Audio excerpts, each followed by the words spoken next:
নমস্কাৰ, গুৱাহাটী টাইমছত আপোনালোক সকলোকে স্বাগতম জনাইছোঁ। আৰু আজি আমাৰ মাজত উপস্থিত আছে ABMCৰ প্ৰেচিডেণ্ট টাইছন হুছেইন ডাঙৰীয়া। তেখেতৰ লগত কিছু গুৰুত্বপূৰ্ণ বিষয়ত কথা পাতিম।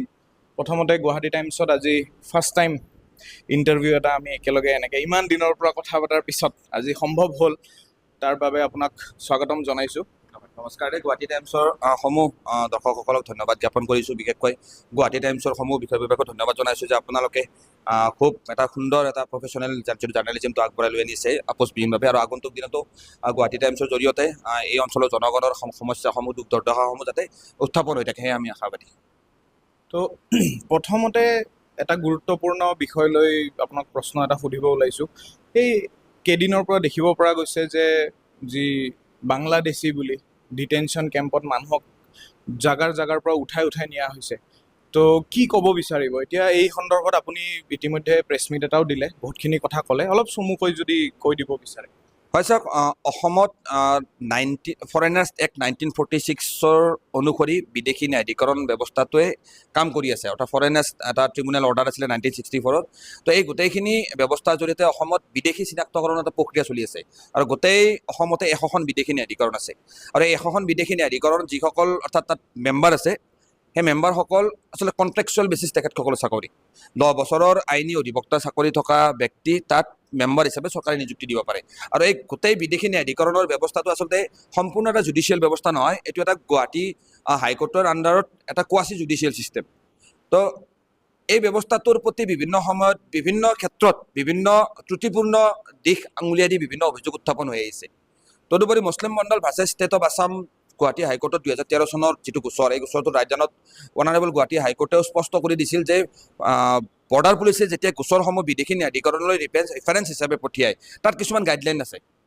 যিহেতু section 9 of the foreigners act 1946ত কোৱা হৈছে যে ফৰেনাৰ্ছ এক্ট অনুসৰি যিটো বাৰ্ডেন অফ প্ৰুফ ইয়াত ব্যক্তিজনৰ ওপৰত থাকিব। অৰ্থাৎ বৰ্ডাৰ পুলিচে এজন ব্যক্তিক সন্দেহ কৰিলে, যদি তেওঁ বিদেশী হয়, সেই মানুহজনে নিজকে প্ৰমাণ কৰিব লাগিব ভাৰতীয় বুলি বিদেশী ন্যায়াধিকৰণত গৈ বা বৰ্ডাৰ পুলিচৰ সন্মুখত। কিন্তু আমি বিভিন্ন সময়ত দেখিবলৈ পাইছোঁ অসম আৰক্ষীৰ সীমান্ত শাখাই অৰ্থাৎ বৰ্ডাৰ পুলিচে এই ছেকশ্যন 9ৰ অপব্যৱহাৰ কৰিছে। ছেকশ্যন 9ৰ অপব্যৱহাৰ কৰি বিভিন্ন প্ৰকৃত ভাৰতীয় নাগৰিকক বন্ধ কোঠাৰ ভিতৰত ৰাজনৈতিক উদ্দেশ্য প্ৰণোদিতভাৱে বিভিন্ন গোচৰ তেওঁলোকে বিদেশী ন্যায়াধিকৰণলৈ পঠিয়াই দিছে। আনকি যিবিলাক কনচাৰ্ণ SP থাকে বৰ্ডাৰ পুলিচৰ, সেই SP বিলাকেও মানে মুছলিম মণ্ডল ভাৰ্চেছ ষ্টেট অফ আছামৰ যিটো গোচৰৰ ৰায়দান তেখেতসকলে অৱমাননা কৰি সম্পূৰ্ণ মেকানিকেলি আৰ্বিট্ৰেৰী তেওঁলোকে এই গোচৰসমূহ বিদেশী ন্যায়াধিকৰণলৈ পঠিয়াই আছে। আৰু বিদেশী ন্যায়াধিকৰণত নামৰ ভুলৰ বাবে, কাৰোবাৰ বয়সৰ তাৰতম্যৰ বাবে পাইকাৰী হাৰত মানুহক বিদেশী ঘোষণা কৰি থকা হৈছে। আৰু সেই মানুহখিনিৰ বেছিভাগ মানুহে যেতিয়া গুৱাহাটী হাইকোৰ্ট বা উচ্চতম ন্যায়ালয়লৈকে যিখিনি মানুহ গৈ পাইছে, সেই মানুহখিনিয়ে নিজকে কিন্তু মেক্সিমাম ক্ষেত্ৰত ভাৰতীয় বুলি ৰাইট পাইছে। সেয়েহে বিদেশী ন্যায়াধিকৰণক বিভিন্ন সময়ত প্ৰকৃত ভাৰতীয় নাগৰিকক বিদেশী বনোৱাৰ এটা কাৰখানা বুলিও কিন্তু অভিযোগ উত্থাপন হয়। আৰু এই কথাখিনি Rahim Ali versus state of Assam যিটো গোচৰ আছিলে 2024 চনত, সেই সময়ত অনাৰেবল সুপ্ৰিম কোৰ্টে ৰায় দি স্পষ্ট কৰি দিছে যে মানুহ এজনক সন্দেহ কৰিয়ে তেওঁৰ দুৱাৰত বিদেশী বুলি সন্দেহ কৰি আৰক্ষীয়ে টুকুৰিয়াব নোৱাৰিব। তেওঁৰ দুৱাৰত বিদেশী বুলি সন্দেহ কৰি টুকুৰিয়াৰ আগতে সেই মানুহজনৰ বিৰুদ্ধে যথেষ্টখিনি প্ৰামাণিক তথ্য পাতি লাগিব যে তেওঁ বিদেশী হয় নে নহয়। কাৰণ যিটো নামৰ ভুল, বয়সৰ তাৰতম্যৰ বাবে আজি দেখিবলৈ পাইছোঁ বিভিন্ন ব্যক্তিক বিদেশী বুলি সজোৱা হৈ আছে। আৰু ছেকশ্যন 9 যদিও বা বাৰ্ডেনে প্ৰুফৰ কথা কৈছে, কিন্তু এজন মানুহক বিদেশী বুলি প্ৰমাণ কৰিবলৈ বিদেশী বৰ্ডাৰ পুলিচে যথাযোগ্য তাত প্ৰমাণ লাগিব। আৰু সেই কাগজ, সেই ডকুমেণ্টছৰ এটা কপি সেই মানুহজনৰ হাততো দিব লাগিব। আৰু তেওঁ নিজকে ভাৰতীয় বুলি প্ৰমাণ কৰিবলৈ বিদেশী বৰ্ডাৰ আৰক্ষীৰ সন্মুখত সুযোগো তেখেতক দিব লাগিব। কিন্তু এইবিলাক কোনো কাৰণতে কৰা নহয়। আৰু এইবিলাক যিহেতু এই প্ৰট'কলটো ফ'ল' কৰা হোৱা নাই, গাইডলাইন ফ'ল' কৰা হোৱা নাই, তো যিখিনি কাম অসম আৰক্ষীৰ সীমান্ত শাখাই বিদেশীৰ ব্যৱস্থাটোত কৰি আছে বা বিদেশী সজাবলৈ কৰি আছে, এয়া টোটেলি এগেইনষ্ট নেচাৰেল জাষ্টিছ বুলি আমি কোৱা নাই, অনাৰেবল সুপ্ৰিম কোৰ্টে 2024 চনত কৈছে। তো আজি অনাৰেবল সুপ্ৰিম কোৰ্টে গোটেইখিনি বিষয় Rahim Ali versus state of আছামৰ গোচৰত কৈছে যে কেনেকৈ বিদেশী ন্যায়াধিকৰণে হওক বা সীমান্ত আৰক্ষীয়ে সম্পূৰ্ণ মানে পৰিকল্পিতভাৱে উদ্দেশ্যপ্ৰণোদিতভাৱে বিদেশী বনাই আছে। তো এই বিভিন্ন গাইডলাইন দিছে। তো এই গাইডলাইনবিলাক বিভিন্ন সময়ত আমি দেখিবলৈ পাইছোঁ অসম আৰক্ষীয়ে অৱমাননা কৰিছে। আজি দুদিন ধৰি গুৱাহাটীত ৰেণ্ডমলি গুৱাহাটী আৰক্ষীয়ে বিভিন্ন এই অঞ্চলত খাটি খোৱা মানুহক, দৰিদ্ৰ শ্ৰেণীৰ মানুহক বিভিন্ন ঠাইৰ পৰা ধৰি আনি আৰক্ষী থানাই বা আৰক্ষী চাউনীয়ে মানে বন্দী কৰি ৰাখিছে, আটক কৰি ৰাখিছে। তো সেই মানুহখিনিৰ যে আজি আটক কৰি আনিছে ৰেণ্ডমলি তেওঁলোকৰ only because of there Muslim identity তেওঁলোকক ধৰি আনিছে, আটক কৰিছে। এই কামটোৰ দ্বাৰা গুৱাহাটী আৰক্ষীয়ে ৰহিমালী ভাৰ্চেছ ষ্টেট অফ আছামৰ গোচৰত উচ্চতম ন্যায়ালয়ে যি ৰায়দান দিছিল, সেই ৰায়দানো ইয়াত উলংঘা কৰিছে, অৰ্থাৎ কণ্টেম্প অফ কোৰ্ট হৈছে। আৰু এই বিষয়খিনি লৈ আমি ইতিমধ্যে মহামান্য উচ্চতম ন্যায়ালয়ত যোৱাৰ সিদ্ধান্ত গ্ৰহণ কৰিছোঁ। আৰু ইতিমধ্যে ABMCয়ে এটা আইনী কোষ আমি গঠন কৰাৰ সিদ্ধান্ত গ্ৰহণ কৰিছোঁ। আৰু এই আইনী কোষৰ জৰিয়তে আমি যিসমূহ হাতী খোৱা ব্যক্তি আজি বিদেশী ন্যায়াধিকৰণত বিদেশী নামত লাঞ্ছিত বঞ্চিত হৈছে, সেই মানুহখিনিক লৈ আমি অনাৰেবল গুৱাহাটী হাইকোৰ্টলৈকে আহিম, প্ৰয়োজনত অনাৰেবল সুপ্ৰিম কোৰ্টলৈকে যাম। আৰু এই যেনেকুৱা ধৰণৰ মানে লিগেল এইড লাগে সেইখিনি এইড আমি চলাই লৈ যাবলৈ আমি সাজু হৈছোঁ। আমি চেষ্টা কৰিম। ABMC আৰ্থিকভাৱে ইমান সচ্ছল সংগঠন নহয় যদিও বিভিন্নজন অধিবক্তাই স্বেচ্ছাই আমাক সহায় কৰিম বুলি আগবাঢ়ি আহিছে। যিহেতু ABMC এটা সংগ্ৰামী সত্তাত বিশ্বাস ৰখা এটা সংগঠন, তো আমি আশাবাদী যে আগন্তুক দিনত আমি আমাৰ লিগেল চেলৰ জৰিয়তে আমাৰ অধিবক্তাসকলৰ সহযোগত শক্তিশালীভাৱে এই ক্ষেত্ৰত আইনী যুঁজ দিব পাৰিম। আৰু আপোনালোকৰ জৰিয়তে কৈ থওঁ যে অহা 28 মে তাৰিখে এই ভাৰতীয় নাগৰিকক বিদেশী সজাই যি মানে অত্যাচাৰ হাৰাশাস্তি কৰি থকা হৈছে, আৰ্টিকেল 21 যিটো মানে অধিকাৰ দিছে, মানে নিজকে মৰ্যাদা সহকাৰে জীয়াই থকাৰ, মানে লিভ উইথ ডিগনিটি, এয়া যি সম্পূৰ্ণভাৱে হানি কৰিছে, সুপ্ৰিম কোৰ্টৰ বিভিন্ন গাইডলাইন ভংগ কৰিছে অসম আৰক্ষীয়ে, সুপ্ৰিম কোৰ্টৰ পৰা জামিনত ওলাই অহা বিভিন্ন ব্যক্তিক আকৌ ধৰি নি ডিটেনশ্যন কেম্পত বন্দী কৰিছে। এই ধৰণৰ ব্যৱস্থা বন্ধ কৰিবলৈ দাবী জনাই আমি অহা 28 মেত গোটেই BTCৰ প্ৰতিখন জিলাৰ প্ৰতিখন মহকুমাত ABMCৰ প্ৰতিবাদ সাব্যস্ত কৰিম। অকণমান BTRলৈ যাওঁ। আগন্তুক নিৰ্বাচন, BTC নিৰ্বাচন আহি ওচৰ চাপিছে, প্ৰায় 3-4 মাহ আছে। তো আপোনালোকৰ ABMCৰ স্থিতি বুলি যদি সোধোঁ কেনেকুৱা ধৰণৰ? 2005 চনৰ 10 এপ্ৰিল তাৰিখে কোকৰাঝাৰ জয়পুৰ এমি মাদ্ৰাছাত জন্ম হোৱা ABMCয়ে জন্মলগ্নৰে পৰা BTC অঞ্চলৰ সৰ্বস্তৰৰ জনগণৰ ন্যায় নিৰাপত্তা আৰু অধিকাৰ, বিশেষকৈ সংখ্যালঘু ৰাইজৰ সংবিধান প্ৰদত্ত অধিকাৰৰ দাবীত সংগ্ৰাম আগবঢ়াই লৈ আহিছোঁ। আমি বাৰম্বাৰ দাবী জনাই আহিছোঁ যে BTC অঞ্চলৰ জনগণৰ মূল সমস্যাসমূহ ভূমি সমস্যা, গোষ্ঠী সংঘৰ্ষত ক্ষতিগ্ৰস্ত পৰিয়ালসমূহৰ ক্ষতিপূৰণ, পুনৰ সংস্থাপনৰ ব্যৱস্থা, শৈক্ষিক দিশৰ উন্নয়ন, সামাজিক দিশৰ উন্নয়ন। আজি সংখ্যালঘু অঞ্চলসমূহত উচ্চ শিক্ষানুষ্ঠানসমূহ নাই, প্ৰাথমিক বিদ্যালয়সমূহত ছাত্ৰ ছাত্ৰী অনুপাতে শিক্ষক নাই, ৰাস্তা ঘাটৰ উন্নয়ন হোৱা নাই। তো সামগ্ৰিক দিশত BTCৰ প্ৰায় 10 লক্ষ সংখ্যালঘু জনগণ আজি বিভিন্ন দিশত বঞ্চিত হৈ আছে। তো এই বিষয়খিনি আমি জোৰদাৰভাৱে উত্থাপন কৰি আহিছোঁ। আৰু এই আমাৰ সংগ্ৰামী যাত্ৰাত লাফিকুল ইছলাম আহমেদৰ দৰে নেতাও বুকত পাতি লৈ শ্বহীদ হ'ব লগা হৈছে। তদুপৰি ABMCৰ 6জনকৈ সৰ্বমুঠ 7জন সতীৰ্থই নিজৰ প্ৰাণ আহুতি দিব লগা হৈছে এই সংগ্ৰামখনত। তো আমি বাৰম্বাৰ কৈ আহিছোঁ যে বৰ্তমানৰ নেতৃত্বত থকা প্ৰমোদ বড়ো ডাঙৰীয়া নেতৃত্বাধীন চৰকাৰখনে যিসমূহ প্ৰতিশ্ৰুতি দিছিল, BTC অঞ্চলত জনগণক যদি তেওঁ চৰকাৰত আহে তেনেহ'লে 3 মাহৰ ভিতৰত ভূমি পট্টা দিব, মাইনৰিটি ডেভেলপমেণ্ট বৰ্ড গঠন কৰিব, আৰু ভূমিৰ সমস্যাসমূহ সমাধান কৰিব, ছেটেলমেণ্ট বা লেণ্ড এলটমেণ্টৰ ক্ষেত্ৰত তেখেতসকলে ব্যৱস্থা গ্ৰহণ কৰিব, সম উন্নয়ন সমমৰ্যাদা দিব। তো এই গোটেইখিনি বিষয় এটা ফুটুকাৰ ফেনলৈ পৰিণত হৈছে। আৰু আমি আজি BTC নিৰ্বাচনলৈ 4টা মাহ বাকী থকা অৱস্থাত ABMCক ক'বলৈ বাধ্য হৈছোঁ যে প্ৰমোদ বড়ো ডাঙৰীয়া আজিৰ তাৰিখত ৰাইজৰ মাজলৈ, অকল মুছলমান ৰাইজ নহয়, সৰ্বস্তৰৰ মুছলমান ৰাইজৰ মাজলৈ কিবা যে নতুনকৈ কিবা প্ৰতিশ্ৰুতি লৈ যাব সেই অৱস্থাত নাই। তেওঁ কৈছিল ঘৰে ঘৰে চাকৰি দিব, কিন্তু BTCত আজিলৈকে কেইটা চাকৰি প্ৰমোদ বড়ো ডাঙৰীয়া দিলে? 0। ভূমিৰ পট্টা ঘৰে ঘৰে ভূমি পট্টা প্ৰদান কৰা হ'ব 2 মাহৰ ভিতৰত, প্ৰতিটো জাতি জনগোষ্ঠীৰ মানুহক 2 মাহৰ ভিতৰত ভূমি পট্টা দিব। এটা পৰিয়ালকো ভূমি পট্টা দিব নোৱাৰিলে। বড়োসকলৰ যিসমূহ সমস্যা, বড়ো ভাইসকলৰ যিটো জাতীয় সমস্যাবিলাক, সেইবিলাক সমাধান কৰিব নোৱাৰিলে। আজি বিভিন্ন বড়ো অঞ্চললৈকে আপুনি যাওক, সেই অঞ্চলত লাখ লাখ বড়ো মানুহে আজিও ভূমি পট্টা নোপোৱাকৈ বসবাস কৰি আছে, সেই সকলো সমস্যা সমাধান নকৰিলে। আজি যিবিলাক বিষয় প্ৰমোদ বড়ো ডাঙৰীয়াই উত্থাপন কৰিছিল 2020 চনৰ BTC নিৰ্বাচনত, সেই বিষয়সমূহৰ পৰা সম্পূৰ্ণভাৱে প্ৰমোদ বড়ো ডাঙৰীয়া পিঠি দি থাকিল বা তেওঁ পালন কৰিব নোৱাৰিলে। তো আজিৰ তাৰিখত প্ৰমোদ বড়ো ডাঙৰীয়াৰ বিৰুদ্ধে সাংঘাতিক এক এণ্টি ইনকাম্বেঞ্চি প্ৰতিষ্ঠান বিৰোধী এটা ঢৌ আহিছে। BTC অঞ্চলৰ ৰাইজে প্ৰমোদ বড়োৰ অপসান শাসনৰ পৰা মুক্তি বিচাৰিছে। আজি BTC অঞ্চলটোত বিশেষকৈ সংখ্যালঘু ৰাইজ দি ভোটাৰ বা বিদেশী ন্যায়াধিকৰণৰ দ্বাৰা আক্ৰান্ত হ'ব লগা হৈছে। প্ৰমোদ বড়ো ডাঙৰীয়াই এই প্ৰতিশ্ৰুতি দিছিল যে যদি তেওঁ চৰকাৰত আহে, যিহেতু UPPL NDAৰ অংশীদাৰ, তো তেওঁলোকে BTC অঞ্চলটোৰ সংখ্যালঘু ৰাইজৰ নাগৰিকত্বৰ সমস্যা সমাধানত ব্যৱস্থা ল'ব। একো ব্যৱস্থা নল'লে। লাফিকুল ইছলাম আহমেদৰ হত্যাকাৰীক গ্ৰেপ্তাৰ কৰাত ব্যৱস্থা নল'লে।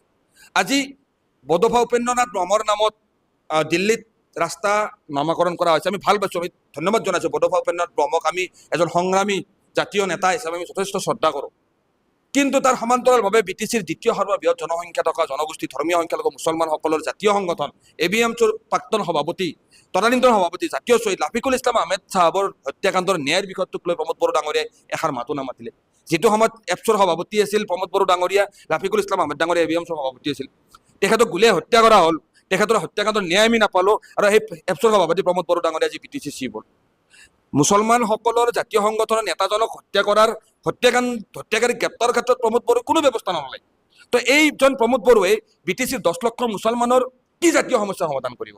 এই কথাখিনি আমি এই অঞ্চলৰ ৰাইজৰ মাজলৈ গৈ আমি কথা পাতিছোঁ, আৰু আমি ABMCয়ে স্পষ্টকৈ কৈছোঁ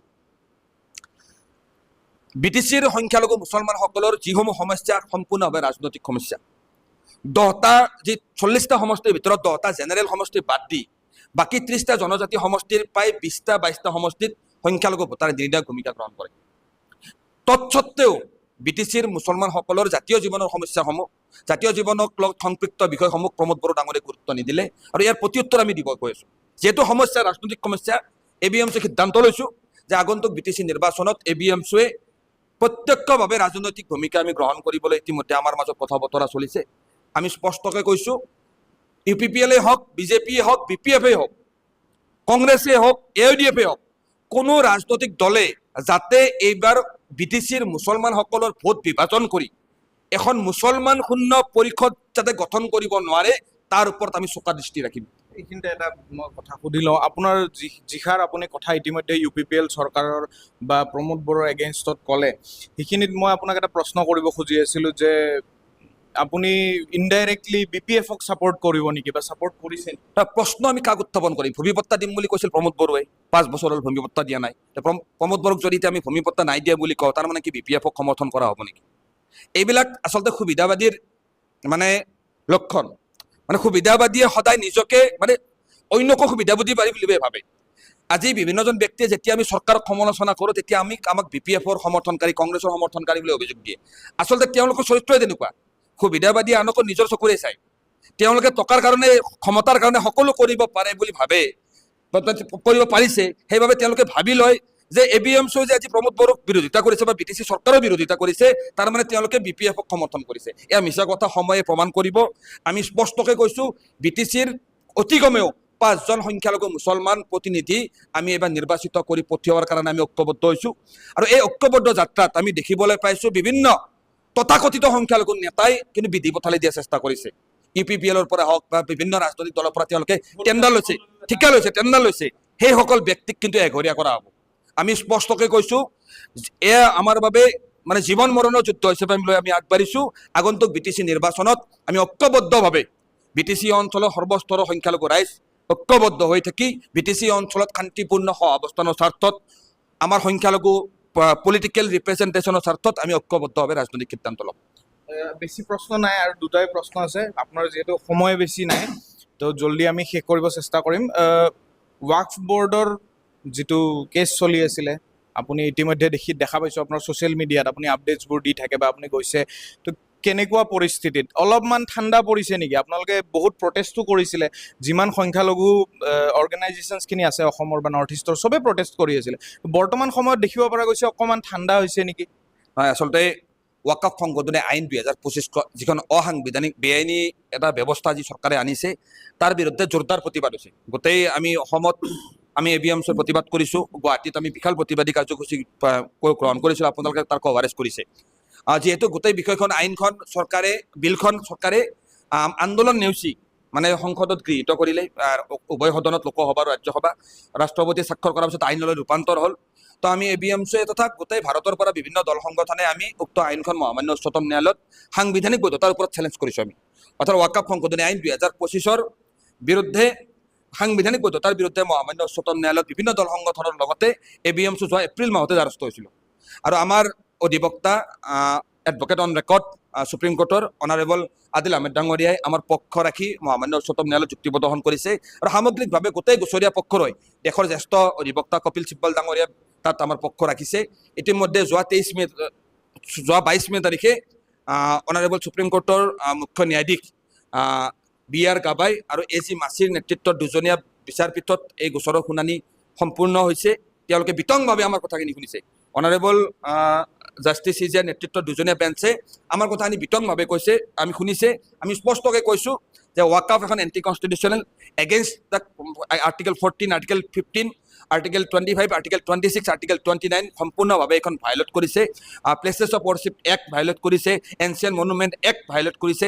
তদুপৰি সংবিধানৰ যিটো বেছিক প্ৰিন্সিপাল অৰ্থাৎ যিটো ছেকুলাৰ দৃষ্টিভংগী, সেই দৃষ্টিভংগীটো সম্পূৰ্ণভাৱে ইয়াত বিঘ্নিত কৰিছে। আৰু আমাৰ মুছলমানসকলক যিটো নিজৰ অনুষ্ঠান নিজে পৰিচালনা কৰা যিটো অধিকাৰ, এডমিনিষ্টাৰ কৰা যিটো অধিকাৰ, সেই অধিকাৰ সম্পূৰ্ণভাৱে ইয়াত ভায়োলেট কৰিছে বুলি আমি কৈছোঁ। আৰু আমাৰ পক্ষ সম্পূৰ্ণ শক্তিশালীভাৱে চৰকাৰে শুনিছে।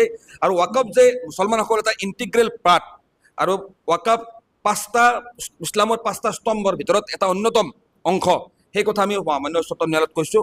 যিহেতু উচ্চতম ন্যায়ালয়ে এই গোচৰৰ ৰায়দান সুৰক্ষিত ৰাখিছে, তো আমি আশাবাদী মহামান্য উচ্চতম ন্যায়ালয়ে সংবিধানৰ পক্ষত থাকি আমাৰ পক্ষত ৰায় দিব। ৱাকআফ সংশোধনী আইন হয় বাতিল কৰিব, নহয় ইয়াত কিছুমান ধাৰা বাতিল কৰি প্ৰয়োজনীয় মডিফিকেশ্যন আনিব।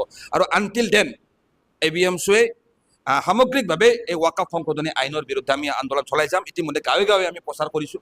আমি এইখিনি কথা কৈ থৈ যাম যে প্ৰমোদ বড়ো ডাঙৰীয়া নেতৃত্বাধীন UPPL দলৰ দুজন যে সাংসদ জয়ন্ত বসুমতাৰী আৰু উষা গৰা ব্ৰহ্ময়ো যে এই ৱাকআফ সংশোধনী বিলৰ সপক্ষে ভোটদান কৰি বিদেশীৰ মুছলমানসকলক যি সাংঘাতিকভাৱে অন্যায় কৰিলে, সাংঘাতিকভাৱে বেইমানি কৰিলে, তাৰ কথা, সেইবিলাক কথাও আমি ৰাইজৰ মাজলৈ লৈ গৈছোঁ। সন্মিলিতভাৱে আমাৰ ৰাজপথৰ আন্দোলন, ৰাজনৈতিক আন্দোলন আৰু আইনী আন্দোলন আমাৰ একেলগে চলিব। অন্তিমটো প্ৰশ্ন, যি BNC পেট্ৰল পাম্পৰ ঘটনাটো বৰ্তমান বিভিন্ন সংগঠনে বেলেগ বেলেগকৈ প্ৰতিক্ৰিয়া দিছে। আছুৰ প্ৰতিক্ৰিয়া বেলেগ, বা ইপিনে অখিল গগৈৰ প্ৰতিক্ৰিয়া বেলেগ। আপোনাক যদি সোধো শংকৰজ্যোতিৰ বিষয়ে, প্ৰাক্তন আছু নেতাগৰাকী, আপুনি কি ক'ব বিচাৰিব? হয় চাওক, আমি ইয়াত নেতা হিচাপে নহয়, সংগঠন হিচাপে নহয়, আমি গোটেই বিষয়টো এটা আইন শৃংখলাজনিত ঘটনা হিচাপে আমি লক্ষ্য কৰি লৈছোঁ। যিহেতু তাত এটা বিভিন্ন ধৰণৰ গোচৰ ৰুজু হৈছে, আমি এটা কথা ক'ম, law will take its own course. আইনে নিজৰ পথ নিজে ল'ব। আমি এটাই আশা কৰোঁ যে এটা যিহেতু গোটেই বিষয়টোৱে সমগ্ৰ অসমৰ জনজীৱনক চুই গৈছে, তো এটা ট্ৰেন্সপাৰেণ্ট ইনভেষ্টিগেশ্যন হ'ব লাগে। আৰু কোনো নিৰ্দোষী ব্যক্তি জেলত সোমাই থাকিব নালাগে। কাৰোবাক ৰাজনৈতিক উদ্দেশ্য প্ৰণোদিতভাৱে যাতে কোনো ব্যক্তি জেলত সোমাই নাথাকে, জেলত সোমাই ৰখা নহয়, সেই দাবী আমি ABMCয়ে জনাইছোঁ। আইনৰ সন্মুখত ইকুৱেল, মানে যিটো আৰ্টিকেল 14 কৈছে যে ইকুৱেলিটি বিফৰ ল, আইনৰ সন্মুখত সকলো সমান হ'ব লাগে। আৰু সামগ্ৰিকভাৱে ৰুল অফ ল এইখন অসমত ইষ্টাব্লিছ হৈ থাকিব লাগে। আৰু কোনেও যাতে মানে নিজকে স্বয়ম্ভూ অসমৰ অভিভাৱক হিচাপে পৰিচয় দি দেশত বা ৰাজ্যত আইন শৃংখলাজনিত পৰিৱেশ বা পৰিস্থিতি সৃষ্টি কৰাত যাতে আগভাগ নলয়, সেয়া আমাৰ আহ্বান থাকিল। জাতি জনগোষ্ঠীগত কথাসমূহ থাকিব, কিন্তু সামগ্ৰিকভাৱে আমি যে সকলো এজন ভাৰতীয় নাগৰিক, দেশৰ সংবিধান যে সকলোৰে ঊৰ্ধত, আইনৰ শাসন ব্যৱস্থা যে সকলোৰে ঊৰ্ধত, আমি সেইখিনি ব্যৱস্থা আমি দেশত শান্তি শৃংখলা বজাই ৰাখিব লাগিব। ঠিক আছে, আপুনি বহুতখিনি সময় দিলে আপোনাৰ বিজি স্কেডিউলৰ মাজত। ভাল লাগিল কথাখিনি পাতি। আগন্তুক দিনত আকৌ লগ পোৱাৰ আশাৰে আজি সামৰিছোঁ। ধন্যবাদ।